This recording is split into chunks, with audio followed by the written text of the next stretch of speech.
Location, quality, the best.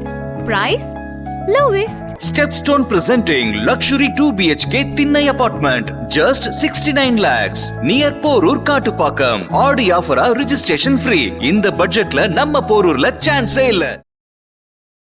இதுவரைக்கும் காந்தி நடந்ததை பார்த்துருப்பீங்க, ராகுல் காந்தி நடந்ததை பார்த்துருப்பீங்க, தளபதி விஜய் நடந்ததுன்னு நீங்கள் பார்க்கல.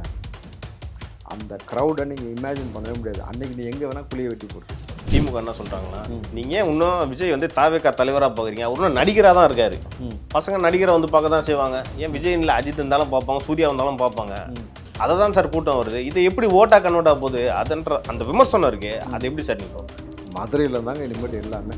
மதுரையிலேருந்து ஆரம்பிக்கிறது தான் இன்றைக்கி மண்ணா போகிறதுக்கான பெரிய விஷயமா இருக்கும். எது திமுக ஆட்சி மண்ணா போவதற்கு மதுரை பெரிய சாட்சியாக மாறுதல் என்னன்னு பாருங்கள். ஓரணியில் தமிழ்நாடுன்னா வெற்றி பேரணியில் தமிழ்நாடு எது ஜெயிக்குதுன்னு பார்ப்போம்.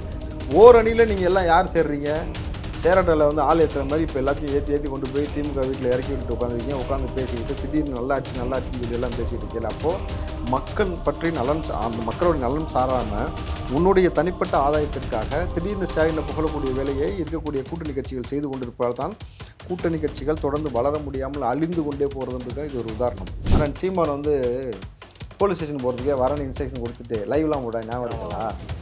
10,000 பேருக்கு ஒரு 10,000 ஒரு 50,000 பேர் கூட வச்சுங்கப்பா. 50,000 பேருக்கு காவல்துறையால் அவர் கைது பண்ண முடியல. தளபதி விஜய் வரேன்னு சொல்லி அறிக்கை ஓப்பனாக கொடுத்து டிக்ளேர் பண்ணிட்டு வந்தால் 50 லட்சம் பேர் வந்து நிற்பான். அவங்கள மீறி நீ கைது பண்ணிட்டு போறியா? அப்படி நீ கைது பண்ண என்ன நடக்கும்? கொண்டு போய் எங்கே வைப்ப? ஜெயில், அவ்வளோ பேர் ஜெயில் இருக்கா தமிழ்நாட்டில்?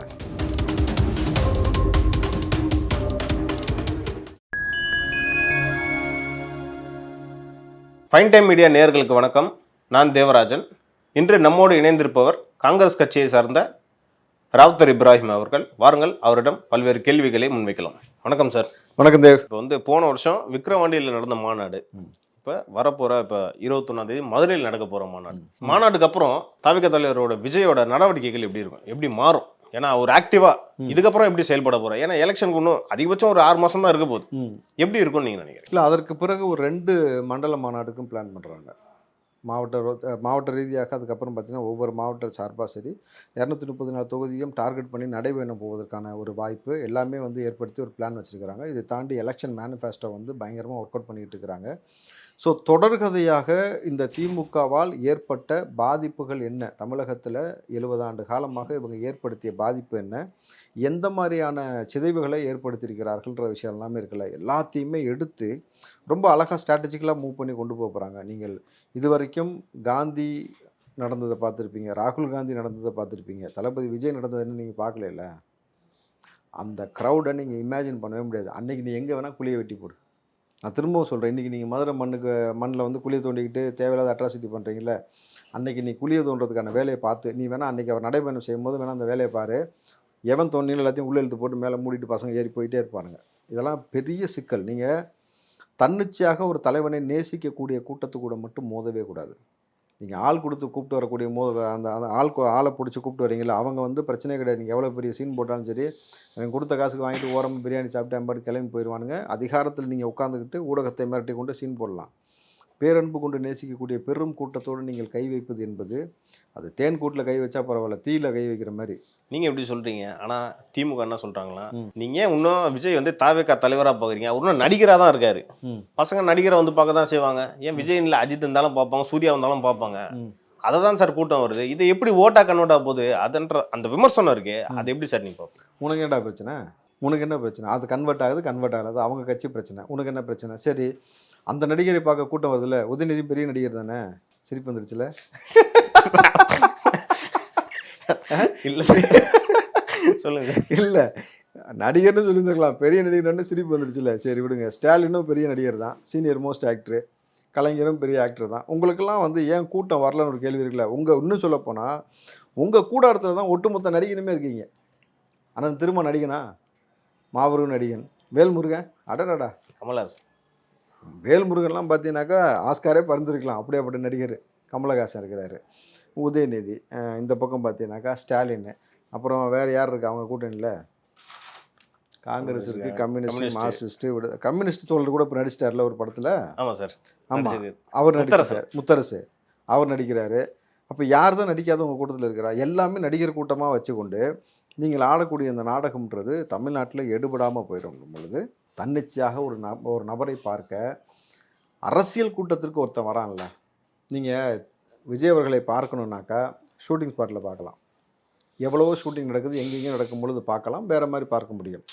மதுரை மண்ணில் அரசியல் மாநாடுன்னு சொன்ன பிறகு அவன் தமிழ்நாட்டுடைய கடைக்கோடியில் இருந்தோ எங்கெங்கே இருந்தோ மொத்த பேரும் கிளம்பி வருகிறான் அப்படின்னாக்கா எந்த நோக்கத்துக்கு வரான்? நீங்கள் நல்ல ஒரு விஷயம் புரிஞ்சுக்கணும். விஜய் அவர்களை பார்க்கறதுக்கு வரனாக்கா அவ்வளோ க்ரௌடு, கிட்டத்தட்ட போன முறை 8லேருந்து 10 லட்சம் பேருனாக்கா அந்த 10 லட்சத்தில் யோசிச்சு பாருங்கள், 10 லட்சத்தில் எங்கேயோ நின்று ஒரு இடத்துல நம்ம பார்க்குறோம்.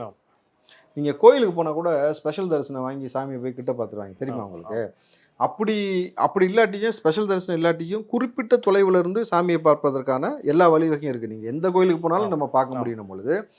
ஆனால் இந்த டிஸ்டன்ஸ் இருக்குல்ல, ஹியூஜ் டிஃப்ரென்ஸ். அப்படி இருக்கும் பொழுது அவ்வளோ தூரத்தில் முகம் எங்கேயோ தெரிகிற ஒரு எல்இடியில் தான் பார்க்கக்கூடிய ஒரு சூழல் இருக்கும் பொழுது அப்படி வரணுன்ற கட்டாயம் அவனுக்கு என்ன இருக்குது? அப்படி அவன் வரானா தளபதி மீது உள்ள பாசம், பற்று, அரசியல் களத்தை தெரிந்து கொள்வதற்காக ஆர்வம். 2வது அரசியலுக்குள்ள வாங்கன்னு சொல்லி இளைஞர்களை அழைத்தது விஜய் அவர்கள் தான். புது அரசியல் சக்தியை விரும்புகிறாங்க, புது அரசியல் மாற்றத்தை விரும்புகிறாங்க.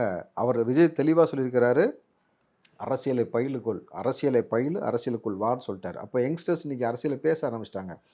மதுரை மண் உங்களுக்கு தெரியும் என்ன மாதிரியான மண், அந்த களம் எந்த மாதிரியான களம், எவ்வளோ பெரிய க்ரௌடு வரப்போகுது, எவ்வளோ பெரிய தலைவர்கள். மதுரை மண்ணு தான் ஒரு மாற்ற அமைஞ்சிருக்கு. மதுரையில் தாங்க இனிமேட்டு எல்லாமே மதுரையிலேருந்து ஆரம்பிக்கிறது தான் இவங்க மண்ணா போகிறதுக்கான பெரிய விஷயமா இருக்கும். எது திமுக ஆட்சி மண்ணா போவதற்கு மதுரை பெரிய சாட்சியாக மாறுது இல்லைன்னு மட்டும் பாருங்கள். இது ஒரு பக்கம் விஜய் அவர்களோட மாநாடு, தாவேகா மாநாடு, ஒரு பக்கம் தூய்மை பணியாளர்கள் போராட்டம். இன்றைக்கி தாவேகா தலைவர் விஜய் அவர்கள் ஒரு அறிக்கை விட்டுருக்காரு, பார்த்துருப்பீங்கன்னு நினைக்கிறேன் நீங்களும். அதில் முக்கியமாக வாகை சூடும் வரலாறு திரும்புகிறது, வெற்றி பேரணியில் தமிழ்நாடு, இதுதான் சார் டாபிக். அந்த அறிக்கையில் ரொம்ப முக்கியமான ஒரு கோரான விஷயம் என்னன்னா இதுதான். ஸோ எல்லாருமே அவர் அழைக்கிறாரு இன்னைக்கு.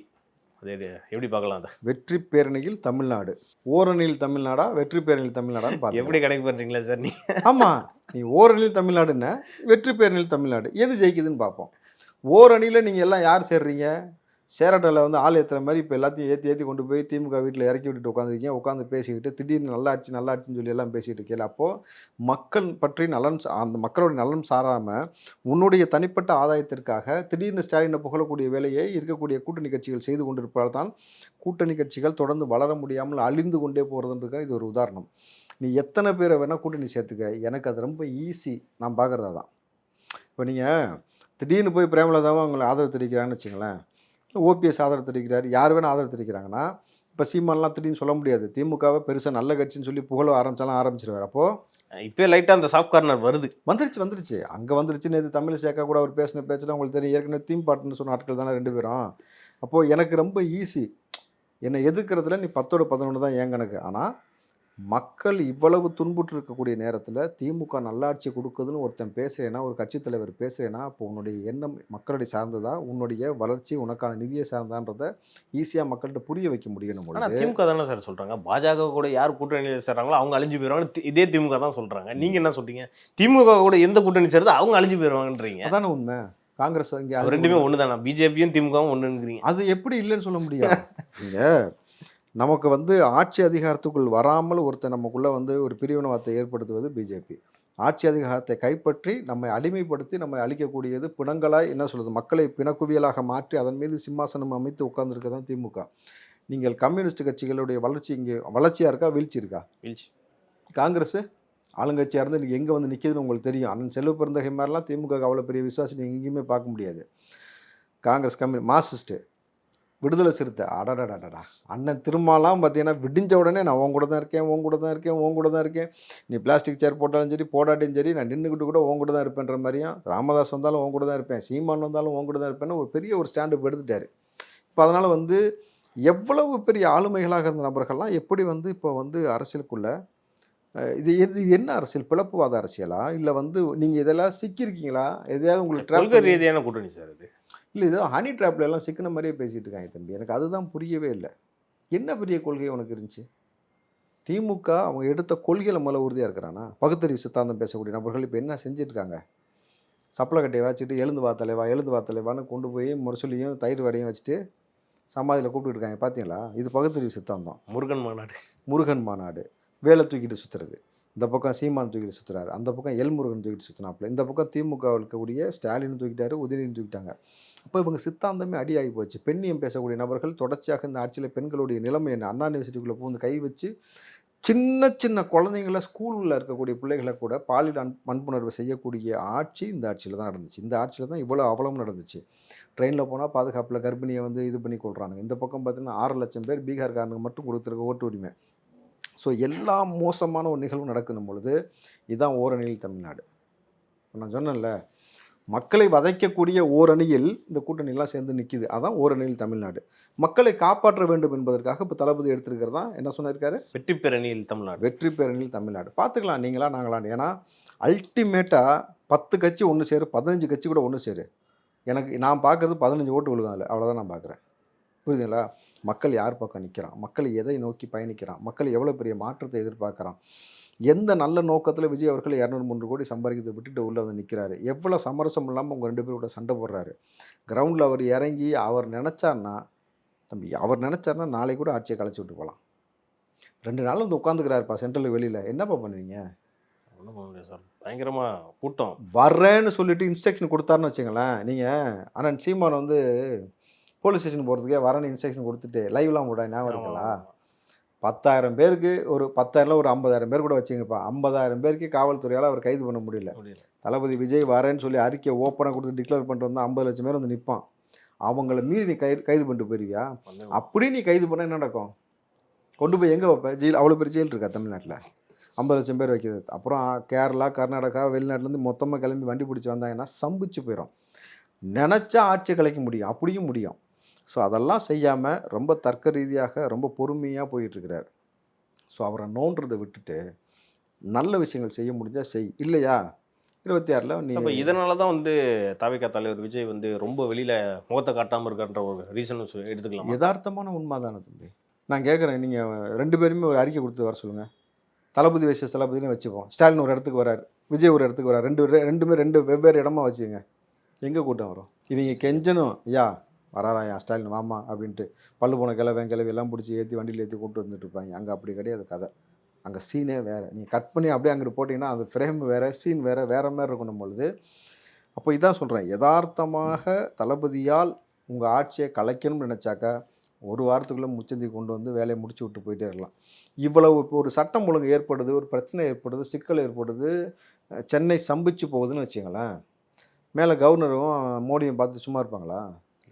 கண்டிப்பாக இல்லை. அவங்க கூட உங்களுக்கு சப்போர்ட் பண்ணிட்டு போட்டு நீங்கள் 2 பேரும் ரொம்ப நெருங்கிய திக் ஃப்ரெண்ட்ஸ் ஆகிட்டீங்கன்னு வச்சுங்களேன், மோடி கூட உங்களுக்கு சப்போர்ட் பண்ணுங்க திமுகவுக்கு. திமுகவும் பிஜேபியும் சேர்ந்து கூட உட்காந்துக்க, மக்கள் சக்திக்கு முன்னாடி என்ன பண்ணிடுவேன் நீ? தெளிவாக அரசியலுக்கு இப்போ நான்லாம் தளபதி விஜயா இருக்கு, அந்த அவருக்கு இருக்கக்கூடிய ஃப்ரேம் இருந்துச்சுன்னு வச்சுங்களேன், நேரம் சீனே வேறு. போன 4 நாள் ஆட்சியை முடிச்சு விட்டு போயிடுவேன். எதுக்கு உட்காந்து இவங்களுக்கு 26 வரைக்கும் வெயிட் பண்ணுவானே, என் மக்கள் இப்படி சாவானேன்ட்டு. அவர் கொஞ்சம் ஜனநாயக முறைப்படி போகலாம், கொஞ்சம் சாஃப்டாக போகிற ஆள், நம்மளை மாதிரி அவர் கிடையாதுன்னும் பொழுது. ஸோ திமுக புரிந்து கொள்ளுங்கள், தயவு செஞ்சு நோண்டாதீங்க. நோண்டிங்கனாக்கா அடுத்து வர இருக்க நிகழ்ச்சியில் பல்வேறு விஷயங்களை பற்றி பேசுகிறோம். நன்றி சார். நன்றி.